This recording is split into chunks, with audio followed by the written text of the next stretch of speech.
course, Yeah. you guys know that Yeah. Larry is retired from Virginia Tech as a professor there, and that this is his second book we'll be discussing today. His first book, A Partial Sun, told the fictional story of an actual person and a slave of Thomas Jefferson and his trip to Philadelphia where he apprenticed to become a tinsmith. And this continues the story. We will take questions at the end of the presentation. So if you have a question, feel free to put it in the chat and we will pass it along to Larry. And we're going to turn it over to Larry and he's going to take off. Okay, Dolores, let me ask you a question. I've got these bookmarks here, okay? Mm-hmm. So Yes. I was thinking that I could bring some down to you, and hopefully you all, if you don't have a copy of the second book or the first one, you could order it through Dolores, and I would include a bookmark. And I'll sign it on the back. Okay, all right, so that sounds, and we may be getting some more folks in too as we go along here. So can everybody hear me all right? All right. Okay, let me just mention that if you do want a copy of the book, you can go back to the main register or the main page on our website. It'll be listed on the side, and you can purchase the book there. If you have any trouble reaching it, you can go into the product search and put in the title, A Dazzling Sun. And if you have any trouble after that, you just let me know and we'll help you. So we'll turn it over to Larry now. All righty. All righty. Well, I want to thank Dolores for hosting this event and working through all the kinks there right at the end. So this is very nice. It's very nice to see all of you and to take the time today. So she's done a pretty good job of introducing the book, and some of you have read A Partial Sun, the first in the series of 3. And I just did publish the second one here this month, That Dazzling Sun. So I would like to talk to you a little bit about that book and then read an excerpt. How many of you have read A Partial Sun? Let me just ask that question. Yeah, okay, all right. Most everybody. But I thought what I would do is just start with some opening remarks, general kinds of remarks, which I actually kind of wrote out here. And when I began writing this A Partial Sun, what became A Partial Sun in 2012, I knew I was taking a risk as a white man, you know, writing a black man's story. But of course, that sense of risk has increased exponentially with events around the country, particularly the death of George Floyd and now this shooting in Kenosha of Jacob Blake. So I thought I would address that matter. So the question that is essentially that I've asked myself again and again almost from the beginning is, what business do I have as a white person writing this black man's story? And not only just a black man, this is a enslaved laborer under Thomas Jefferson from the 18th century. What could I possibly know about that? What business do I have writing a story like that? And the short answer is I don't have any business at all. But I think the longer answer to this question would be something like this, namely that it seems to me that fiction is in its essence exploratory, and that it is fundamentally a risk-taking endeavor. And that when we sit down and read a fictional book of some kind, we expect that the author is going to take us to a place we've never been to before. And even more so than that, going to take us mysteriously into the consciousness of some other character or characters. And for a time, we are going to know that person or persons better than we know our own friends. Well, that's completely impossible, but yet if the author is skilled and we're willing to, suspend our disbelief, then that becomes possible, or at least I hope so. So that's where I start from. And I became simply fascinated with the story of Isaac, and some of you may know part of this, but it all began with a sculpture first of Thomas Jefferson. This was like 16 years ago, which led me to do a portrait sculpture of Isaac. And then I became focused on Isaac's story and really just couldn't let that go. And the more I thought about his story, the more fascinating it became. And in brief, just the idea of this young man, born a slave, at about the age of 15, taken up to Philadelphia, the largest city in the country, the capital of the country, thriving African-American community there, and he's, for 3 to 4 years, he's there, separate from his family. He's away from the plantation duties. He's not seeing Jefferson but once a week. What must he have experienced, and what must he have felt and thought about all of this? And he didn't say much at all. He spoke quite volubly about Thomas Jefferson, that from in the writing, which was the source material I was using, didn't speak much at all about this. As you can imagine, he's not going to tell a white man in the 1840s living in a southern city somewhere, he's not going to say anything. I decided, well, this is a really rich story, and somebody is going to write it down at some point, or try to. So I think I'm going to be that somebody, or try to be.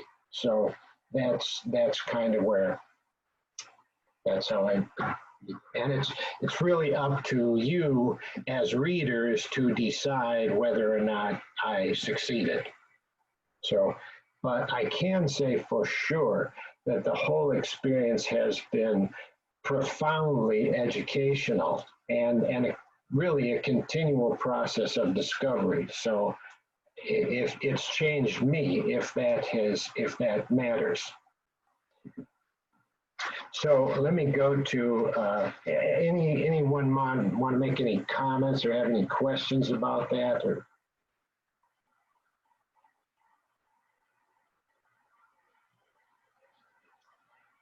all right. Well, then let me continue then. All right. Everybody hearing me? Okay. All right. We good. Hello there. New one. Good to see you. Larry, before you start, can I just add a quick word here? Yeah. This is Alan. I teach American history. I've taught American history at the college level, university level for 40 plus years. And I just marvel at how you have done your research and the historical context in which you put it is incredibly good and convincing, and to the best of my ability to see it, accurate. So I just wanted to commend you for laying such a spectacular groundwork for it. Thank you very much, Alan. I appreciate that. You know, that's very good, and that is very meaningful to me. Would anybody else like to ask a question or make a comment? All right. Well then, Dolores mentioned the partial sun here. I'll just hold it up for you all. So if you, I'll just review the plot of that book a little bit to set the stage for book 2.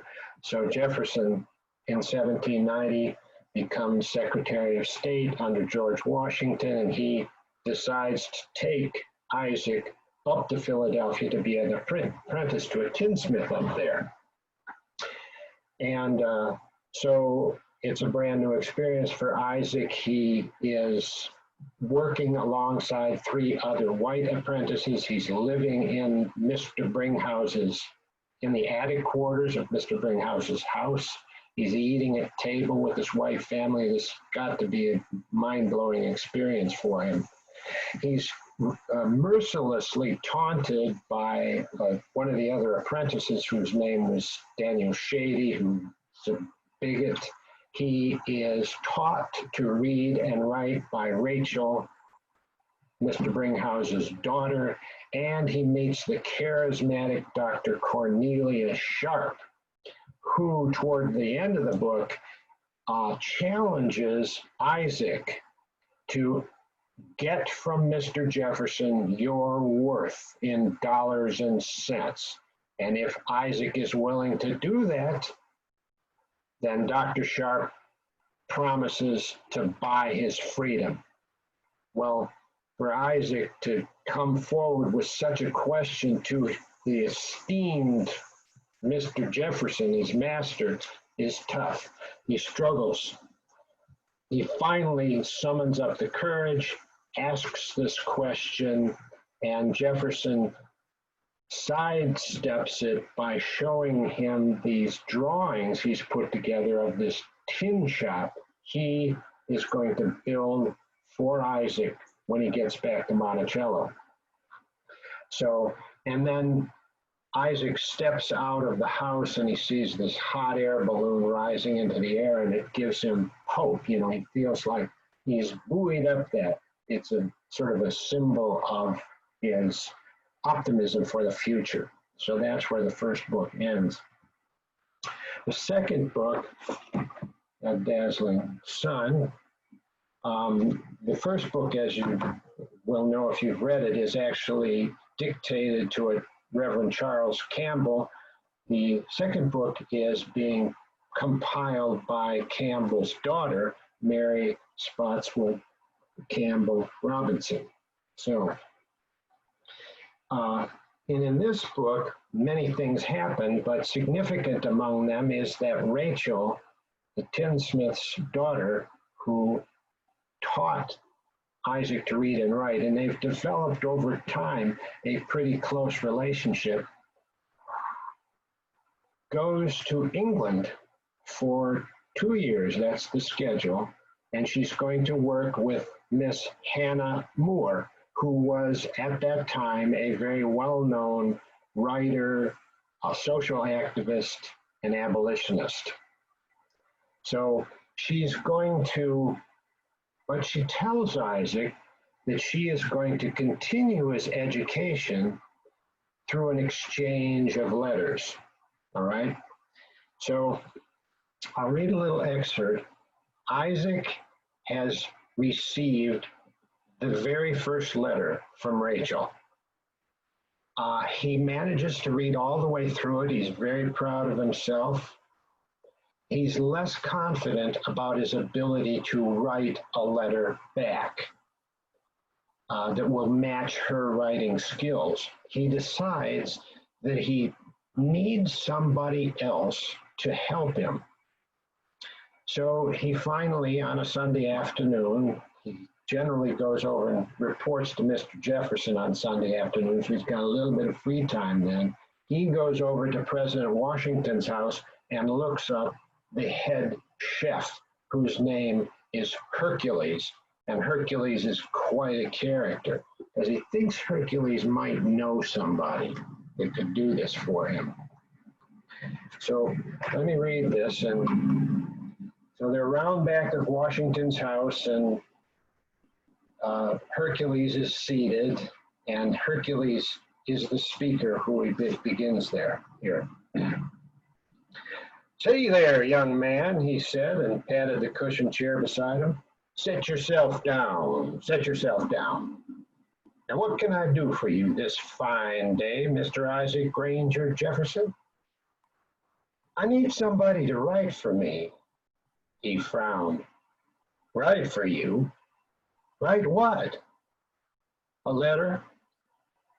"To whom, if I may ask?" I shifted in my chair. I pulled at my sleeve. I scratched my head. He raised an eyebrow. "Oh, I see. You mean a letter to a woman?" "Yes, sir, that is it. But not just any woman. This woman has written me a long letter from England. Hercules looked from side to side as if to see if anybody was about and then leaned forward. Is this a white woman? I shifted and pulled and scratched again. He nodded, looked about again, and leaned in still closer. His perfume smelled like the cinnamon Mama used on the crust of Mr. Jefferson's apple pies. Let me tell you something, young man. White flesh is dangerous. I know. I could feel the heat in my ears. It ain't like that, sir. Nothing like that. Hercules shook his head. It never is till it is. I sat there quiet for a long and embarrassing moment as Hercules twirled the gold ring on his finger. The gold bracelet at his wrist gleamed. Then he pointed to the kitchen door. Go inside and get Ovid. In the kitchen, there was a skinny man leaned over a table kneading bread dough. He had his hair teased straight, kept that way with oil. Excuse me, sir, are you Ovid? The man turned and looked at me. He had high cheekbones and a sharp nose with wide nostrils. Could be. Who wants to know? He looked me over. I do. I would like a man to write a letter for me. Hercules said to come get you. The man turned back to his dough, kneaded it some more, then set it in a bowl, put a cloth over top, wiped the flour from his hands, took off his apron, and went out the kitchen door, not a word to me. I followed him out to the garden. You send this boy in to me? He said to Hercules, jabbing the air with his thumb. Settle down now, said Hercules, raising his ringed hands as if to halt Ovid's impatience. Then he lowered his voice. This woman is in love with a white woman. I am not in love, I said, louder than I should have. Ovid went from serious to grin in 1 second. He slapped his knee. I felt my ears go hot again.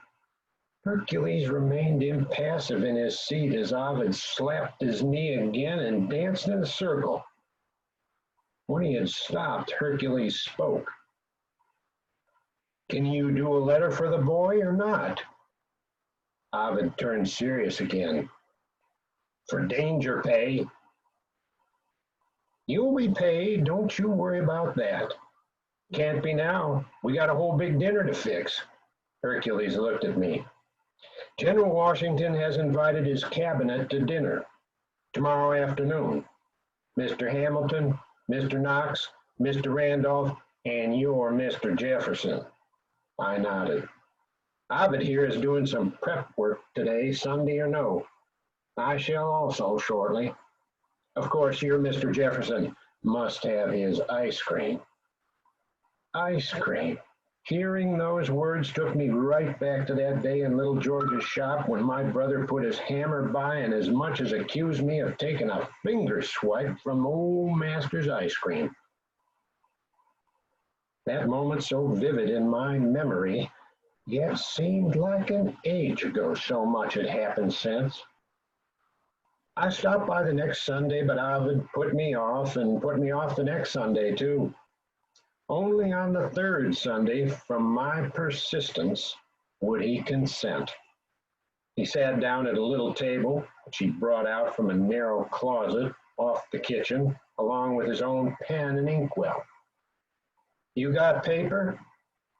I felt the fool. No, sir, I don't have paper. He shook his head and drew a paper off a shelf in the closet. The cost of this undertaking just went up. Then he dipped his nib and looked up at me. Well, I drew a breath and folded my hands together. Dear Miss Springhouse, she got a first name? I hesitated. Rachel, I said, feeling like I had betrayed a secret. I watched him write her name and then went on. I received your letter on June the 2nd, I said, watching as Ovid wrote, and have read it over and over to comprehend every word as far as I am able. I can hardly imagine the ocean, how it must feel to ride high up in a ship upon its great waters. I stopped until his quill pen lifted from the page and he looked up at me. Then I began again. I wonder if I might be afraid to get seasick like those other passengers. Where do you get your boldness from? Again I stopped and watched as Ovid wrote. He seemed to take a long time at it. When he had done, I said, maybe you could read it back to me. Ovid looked up at me. That's it? No, I just want to hear how it sounds so far. Ovid cleaned the nib and set the pen by. Then he got to his feet and held the letter out.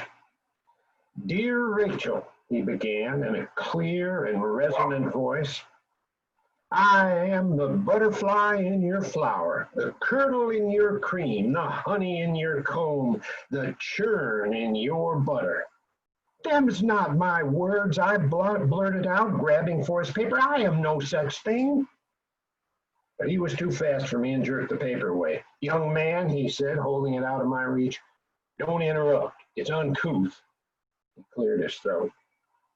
So please, please, please, dear lady, come back home and warm my dog, pet my bird, hide my mushroom in your forest. That ain't me at all, I fairly shouted. Of course not. I pointed my finger at him. I expected you to write down what I said, word for word. Wouldn't think of it, he said, slapping the letter down on the table. Rachel might suppose I was a poor writer too. But this is my letter you're writing, I said, striking my chest with a fist on the word my. Some letter, said Ovid with a disgusted look. It's just moping around the hen house is all. You got to come to the point, boy, and slick it up with some poetry. I don't want to slick it up with poetry, I said. I want to speak honestly in this letter, as she did in hers. Why, she would never likely write me again if I were to send such a letter as yours. I know her. You don't. I knew I shouldn't have gotten involved, he said. A letter without poetry. Huh. You can call on me to write a letter. It shall have my stamp of genius on it, or I shall not write it at all. And so saying, Ovid turned and went out the door. Fine, I said at the door. Fine. I shall write the letter myself then. So I sat down at the little desk, pulled out a fresh sheet from the narrow shelf in the closet, reloaded the pen nib, and wrote out again a first letter to Miss Springhouse, just so. 29 July, 1791. Dear Miss Springhouse, I have read your handsome letter, every word as best I could. I tried more than once to write a decent letter back, but done a poor job of it. This is a hard lesson. My thoughts run way ahead of getting the words down. I wish I was there upon the cutlass so long as I did not get seasick to talk a while with you. But no chance of that, so here I am at it with pen and paper and shall post the result, good or bad. I read that over, then sat a while thinking. It was shamefully brief. There were misspelled words I knew there were, but how many I couldn't be sure. In her presence during our lessons, I had felt myself to be far more literate than I apparently was on my own. Would my learning continue to erode?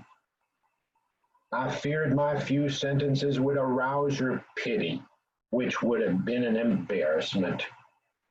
But I had resolved to write and send this letter regardless, so dipped the nib and started in fresh.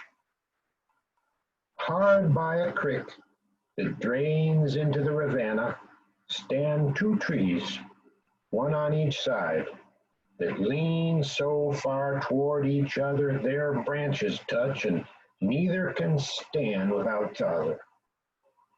When a wind comes up, their leaves shake together and make a music that nobody hears but them. We are like them two trees, I think, leaning not across a creek, but an ocean. Isaac Granger. So there it is. That's it. Yeah, that's it.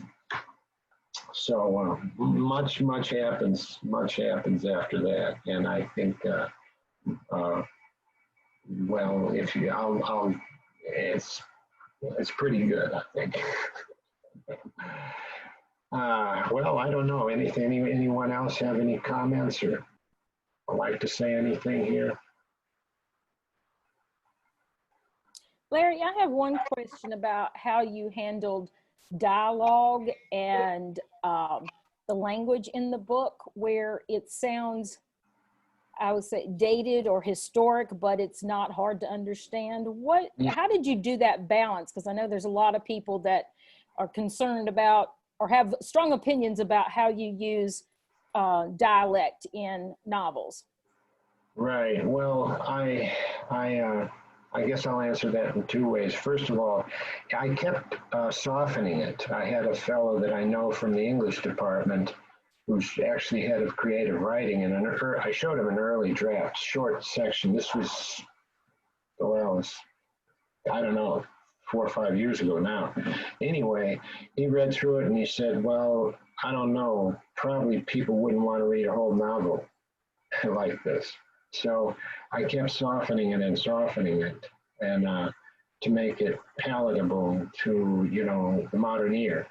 I still kind of preserved sort of a 19th century dialect would be the wrong word, but a completeness of expression that's kind of missing from ever since Hemingway, I think. So. And when it comes to if the N word, that may be what you're referring to also. That's the second part of the answer. I'm worried about that a lot.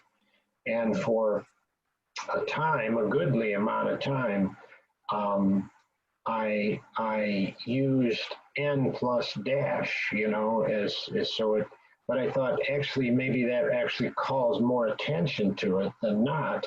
And if I was ever to read it, how would I read this? So what I did was finally was to consult a couple of people that I trusted. One fellow works, he is the head of African Studies at Virginia Tech. I know him pretty well. We get together for lunch and so forth. And he said, well, was it you? He asked me, first of all, if the word was used the same way in the 18th century that it is used today. And I did sufficient research to confirm for myself that that was the case. And he said, well, then go ahead, I would use it. And then I talked to a publisher of an African-American press in Evanston, Illinois, who put the same question to him. And he read it and put that is a partial son, put the same question to him. He says, well, Nigger Jim was a hero in Mark Twain, wasn't he? I said, well, yeah, so use it. So both of them were clear about it. But I still have a little bit of a provision here, and I actually like this pretty well in A Partial Son, where this is in the very opening, the introduction by Charles Campbell. And yeah, so this is, I actually bring this up. So this is Charles Campbell, and he is sitting there with Isaac, who has been telling him the story. And there, on one point only, Isaac and I vigorously disagreed, namely in regard to his inclusion of the word nigger when quoting the speech of the despicable Daniel Shady. The word is coarse, I objected, an emblem of bigotry, and will offend the gentle ears of my readers. He, that is Isaac, only laughed at my objection. Let it offend, he retorted, If I have been required to bear the sting of that word upon my ears time and again all these years, then your readers must learn to bear it too in all its savagery. Besides, I have been considerate of your readers more than you know, for if I were to include every instance of its use, why, this proposed book of yours would require fumigation at every reading. So that's the way I dealt with it. That's a good question. I'm glad you brought it up. People still will object, I'm sure, and there's no getting around that. You know, I'm prepared for that. I didn't feel like I could entirely leave it out. It just seemed to, the absence just seems too extreme, but I'm very sparing with it. Okay, since we're a small group here, if anybody has a question, feel free to unmute yourself and ask it. I had one more for Larry that I wanted to ask you. What was the reaction to your first book? Positive, negative?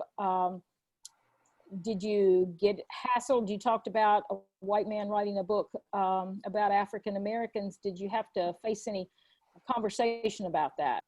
No, I haven't, and it's probably not well enough known to encounter that.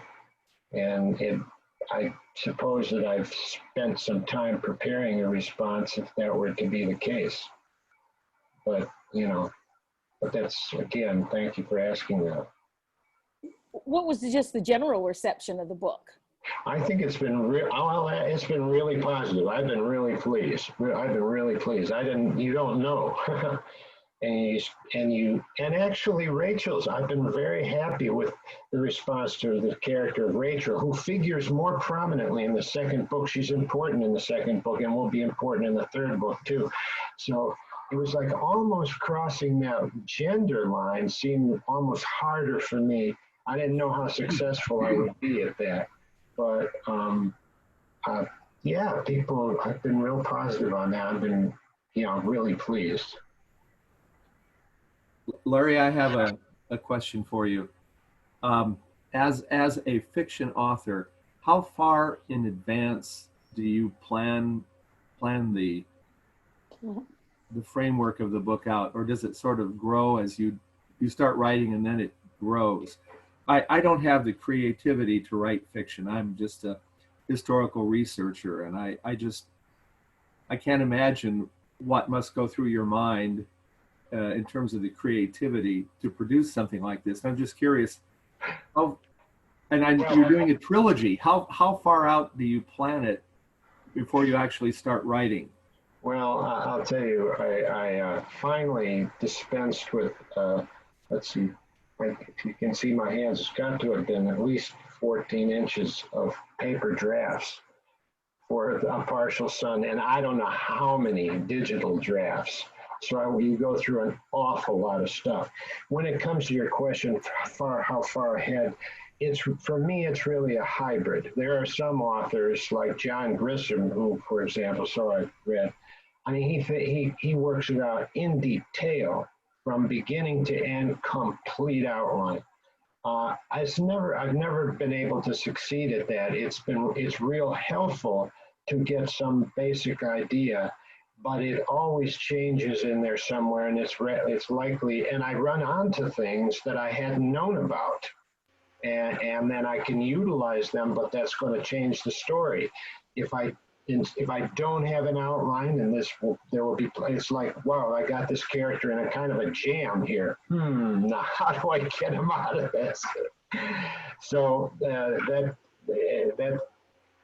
it's really a combination of both. Now with the third book, I really have tried. I actually have a big board about 8 feet long, and I've got a piece of yarn that I use stick pins to actually show the story arc from beginning to end, and try to post on that thread certain significant scenes so that I do have a broad sense of how the whole thing works. So the third one has got a greater sense of that conceptual length from beginning to end. But it's already changed some, but in basically I have that. So Thank you. Larry? Yeah. Larry?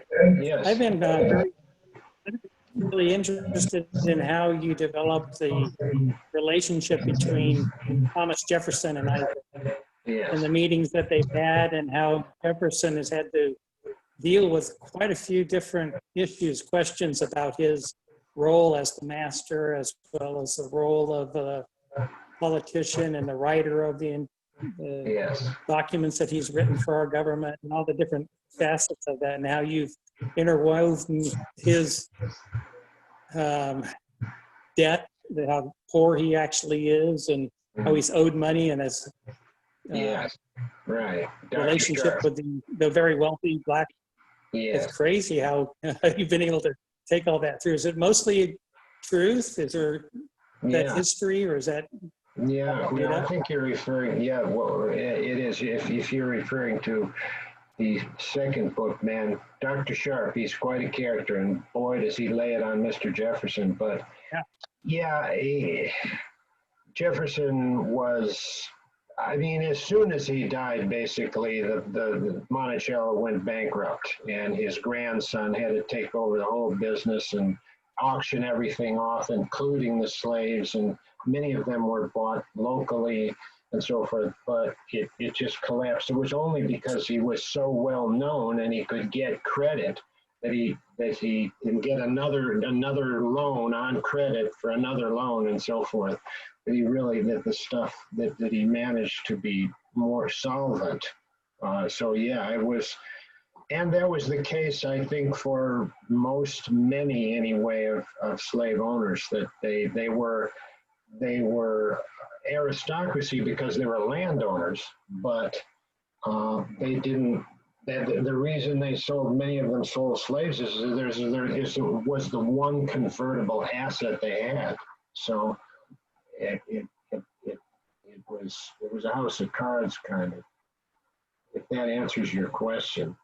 But in terms of the relationship between Isaac and Jefferson, that's very interesting. And Jefferson is just, a fascinating figure, and he was very he was very considerate. I would probably be the wrong word, but there was a group of enslaved laborers that were close to him. The Hemmings in particular, lived in the house and didn't dress well, ate well, didn't perform in the fields. And you got all these people way out in the fields that probably the overseer handled all those people way out there. Well, Isaac, as a Granger, was pretty close. So he was known to Jefferson since he was a child. And at least in Jefferson's way of looking at things, he spoke of these folks as family, and his, expressions of love for them in the book. It's complicated, it's self-serving, but, so he plays across that line of that ownership, and on the other hand, is doing things for him, taking him up to Philadelphia, putting together this tin shop. And it was a way of, kind of buying their loyalty. And it was complicated for sure. But a good question, a really good question. And I was keenly interested in telling Isaac's story. So many stories been told of Jefferson, but in this relationship, it's Isaac that I want to be the focus. Can you give us a hint about the next book and your timing on it? Yes, well, the next book, these first two books have to do with Isaac when he is a young man. He's just in our term, a teenager. They didn't have that term then, and so he goes up to Philadelphia and he comes back to Monticello. From the third book is larger in scope. That is, it contains really the rest of his life from the time that he returned to Monticello, and there's much that happened in his life, much. So it's considerable. And containing all that within a reasonable scale is one of my challenges, but there's a lot that goes into it. And, so that's basically the third book. There's a lot of pretty good, and Rachel becomes an important character, and she goes down. Her father goes, this is historical, her father, the tinsmith, goes down to Monticello to help Isaac set up this new shop. Well, she lays on her dad a little bit, and he takes her with him. Isaac's got no idea that she's coming down there, but there's this journey down, and the father and daughter coming down. They take a long, really, it's its own kind of journey. I like these journeys. So they journey through the southern, deep south. Holy smokes, the things that they see. It's good. It's really good. It's really good. It's really good. And they get involved with the cornerstone for the House of Congress and everything. It's pretty good. I like some of the stuff is very grim, so I really like the offsetting humor, and to help alleviate that, help handle that, I guess you could say. So I hope there's a nice and reasonable balance between the two. Hey, Larry? Yes. I was quite curious, and I tried to ask you one time in an email, the law that existed in Pennsylvania about the 6-month period, is that an actual, did you research that, and is that true? Yeah, that is. So Pennsylvania, and they passed a law, the Gradual Abolition of Slavery Act. So I think that this was the first such law in the country. Is a Quaker state. Pennsylvania was a Quaker state and founded by Quakers. Same with Philadelphia. They were actively opposed to slavery. And so, yes, the state of Pennsylvania passed this law. And one of what Rob is referring to is that people, for example, they're doing business. These people from the southern states were coming up into Philadelphia doing business and bringing their slaves, their servants with them. And so they had to provide for that, give them 6 months, but after 6 months, the person is free. And that becomes significant in Isaac's story. And yes, that was a true law. I didn't know about that law when I began writing the book. That's the thing. And it was beautiful. It came in beautiful, but it was just one of those discovery things. Oh, I see something there. Alan's got something. Larry, I hope I'm not doing something that will bother you, but no. I want the folks to know you're not only a great author, but also a great sculptor. I had the privilege of growing up with Larry Bechtel in Wheaton, Illinois. We lived just a few blocks from each other, and we've known each other since we were little kids. This is Larry's sculpture, a bust of Isaac Jefferson. This is a copy that I was able to get from Larry. And I just want you to understand that Larry is truly a Renaissance man. And I'm in awe of you, Larry. Well, is that the picture on the bookmark? What'd you say? Is that the picture on the bookmark? The bookmark? That's the picture. Yeah, and Alan's got a little, the big one is big. He's big. It's really big. It's big, bronze, probably really big. Yeah, this is a miniature version. Yeah, but it's an exact copy. It's just small. And that's a really, really fetching picture. It's a daguerreotype from the 1840s. That's what I took that sculpture from. And so he's got his shop apron on. And his shirt open. It's just a very excellent. And he's hefty. He's muscular. He bears that weight. He's very representative of Jefferson's slaves as a whole, I thought, in the way that he bears the weight of this plantation. So yeah, thank you for bringing that up there, Alan. Larry, do you have the original sculpture at your home, or is it on display somewhere?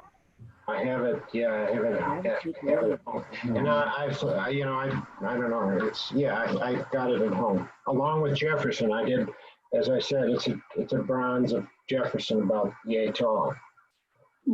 At the time that he was retired and founded the University of Virginia. So.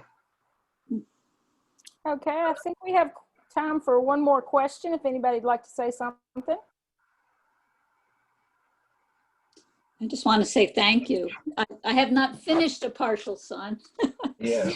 Why I didn't raise my hand, but your reading was beautiful. I'd heard from the Friends of the Library presentation that you've done a fabulous job. So I look forward to it.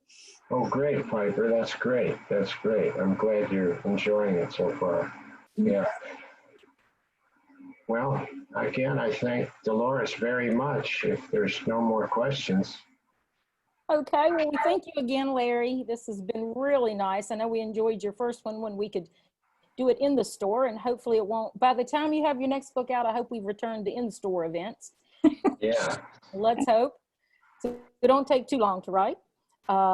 Again, if you would like a copy of the book, please visit our website at booknofurther.com or call the store, and we can have Larry sign the book before we send it to you. So you just indicate that in the notes and we'll take care of it. Again, thank you everyone for attending, and please check out our calendar for other events.